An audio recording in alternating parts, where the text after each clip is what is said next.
inhlobo nayo iqale izilande le inyembezi. Azikho sidalwa nje. Sho nje kuthiwa nje khala nje wena ngashonelanga. Ngashona. Njengoba phela uyabalisa lana phela kufanele sikubone ebusweni ukubalisa kwakho. Ngeke ubalise kodwa ebusweni ukhombisa injabulo. Ngoba leli kade othi leleziko siyafuna ukulibona. Simanxeba ngenxa yabantu.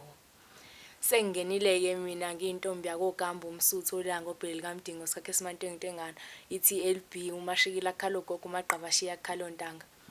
Imbongi-ke phambi kwenu imbongi eqhamuka esigodini sasengudwini lana ngizonihayela inkondlo ethi kulungile bazali bami nenangishiya phansi kwalesi simo. Le nkondlo-ke ikhuluma ngentombazanyana eyashiywa abazali bayo isencane kakhulu okuwukuthi kumele ifunde ukuzimela kube iyona enakekela ikubo.